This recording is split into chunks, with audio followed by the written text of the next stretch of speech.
Apa khabar semua? Dalam video kali ni kita nak tengok apa beza kereta enjin dekat depan, dekat tengah dengan dekat belakang. Kereta korang enjin dekat mana? Kalau kereta saya dekat depan lah. Jarang sebenarnya saya dapat tengok enjin kereta tengah dengan enjin belakang ni. Biasanya kereta mahal-mahal lah yang enjin dia dekat tempat yang pelik-pelik ni.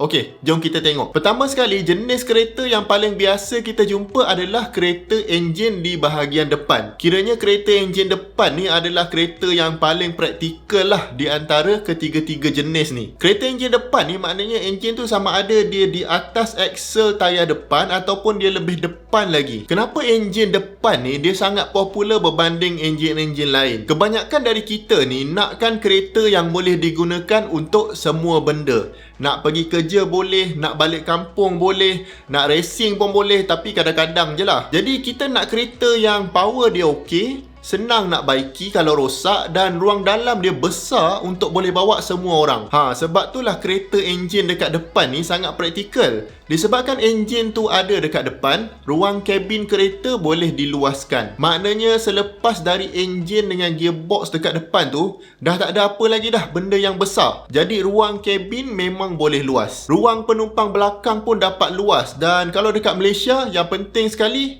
boot belakang tu kena luas. Dan satu lagi kelebihan dia adalah enjin dekat depan ni senang kita nak akses dia.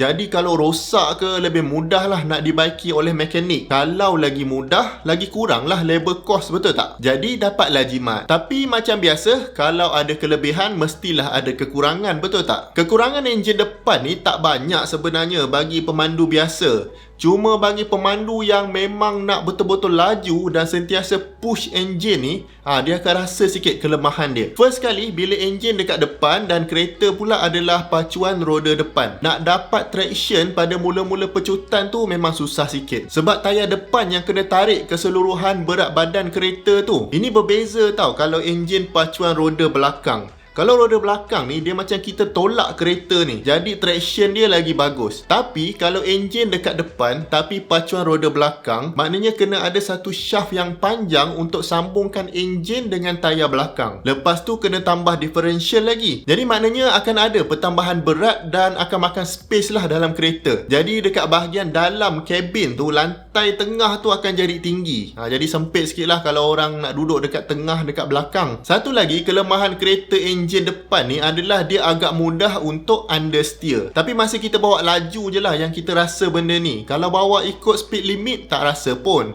Understeer ni maknanya kita dah pusing steering, tayar pun dah pusing, tapi kereta kita tak pusing-pusing. Dia selalu jadi macam ni kalau kita masuk corner laju sangat. Dan dulu bila diorang decide nak buat enjin duduk dekat depan ni, dia tak pentingkan sangat pasal understeer ni. Katanya supaya orang lebih berhati-hati dan understeer ni sebenarnya lagi senang nak handle berbanding oversteer. Kalau kereta enjin belakang, dia senang oversteer. Kejap lagi kita tengok. Baik, jenis enjin yang kedua pula kita panggil dia mid engine ataupun enjin tengah lah. Mid engine ni maksudnya enjin tu dia duduk di antara aksel tayar depan dengan aksel tayar belakang. Jadi mid engine ni pula kita boleh kata ada dua jenis lah. Yang pertama kita panggil front mid engine. Kiranya enjin ni dia duduk di belakang tayar depan tapi masih lagi di depan driver. Kalau rear mid engine pula, enjin tu duduk di belakang driver. Contoh kereta jenis front mid engine ni contohnya macam kereta model-model BMW. Kalau korang buka hood BMW ni, korang akan perasan yang enjin dia duduk belakang sikit berbanding kereta biasa.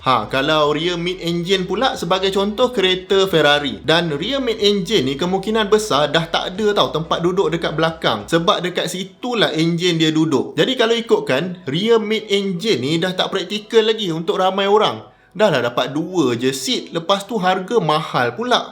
Tapi kenapa orang tergila-gila juga kereta mid engine ni? Okey, kalau anda perasan, komponen dalam kereta ni yang paling berat sekali adalah enjin. Jadi kalau kita ubah positioning enjin kita, titik tengah berat kereta kita akan berubah lah. Dan bila center of gravity kereta ni berubah, Kesan yang paling besar adalah pada cara kereta tu bergerak dekat selekor. Maknanya handling kereta akan rasa sangat berbeza. Sebab tu kalau kereta BMW contohnya, kalau bawa tu sebenarnya boleh rasa handling dia sangat precise dan sangat cepat. Memang betul banyak teknologi yang ada dalam kereta tu, tapi salah satu sebab kenapa handling dia bagus adalah sebab kedudukan enjin tu yang belakang sikit dari kereta biasa. Kalau dalam kereta Ferrari pula lagi obvious sebab enjin itu betul-betul dekat tengah kereta sampai tak boleh nak buat seat belakang. Bila enjin tu ada dekat situ, maknanya kereta akan lebih mudah berpusing. Jadi kalau kita pusing steering wheel, badan kereta tu akan pusing dengan lebih cepat berbanding dengan kalau kereta tu enjin dekat depan contohnya. Jadi bagi pemandu, kita akan rasa macam kereta tu sangat sharp lah dia punya handling. Baik, satu lagi jenis yang bagi saya adalah sangat rare adalah rear engine.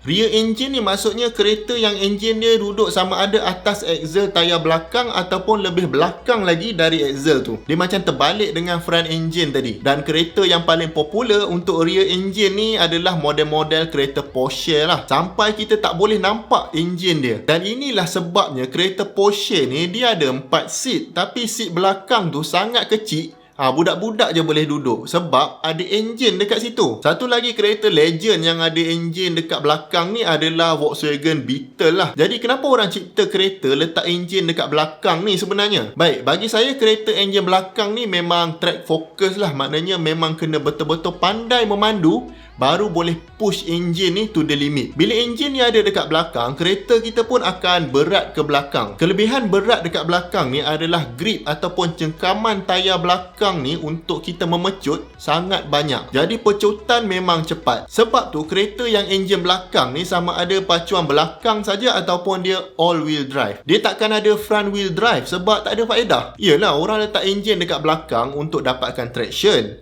Ini kalau buat front wheel drive memang teruklah traction sebab tak ada berat apa-apa dekat depan sana. Dan rear wheel drive ni walaupun bunyi macam fun, tapi ada juga kelemahan dia. Yang pertama sekali, kalau kita bawa kereta yang berat dekat belakang ni, kalau kita corner dengan laju, kereta ni akan mudah terpusing dan kita panggil ni oversteer lah. Dia berlawanan dengan understeer untuk kereta enjin dekat depan tadi. Dan kalau kita beli kereta yang mahal macam Porsche tu, kita sendiri sebagai pemandu kena bersedialah dengan cara macam mana kita nak handle kereta macam ni. Kalau mid engine tadi boleh kata memang kedudukan paling perfect lah untuk handling. Jadi rear engine ni driver sendiri kena pandai kontrol dia. Kalau tak, malulah berpusing dekat tengah-tengah jalan tu. Bukan nak kata orang biasa tak boleh beli. Kalau ada duit beli je lah. Cuma kalau dah beli tu mesti kita sekali-sekala nak push engine tu to the limit, betul tak? Jadi skill kena ada.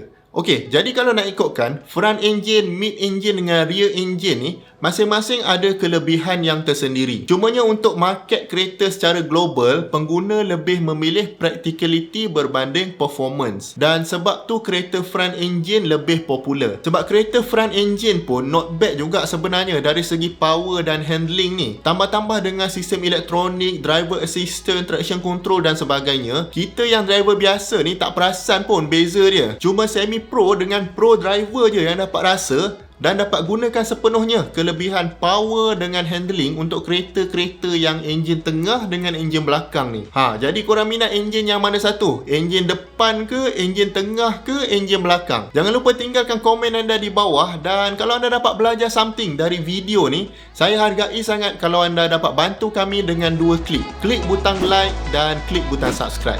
Jumpa lagi di video yang akan datang. Assalamualaikum.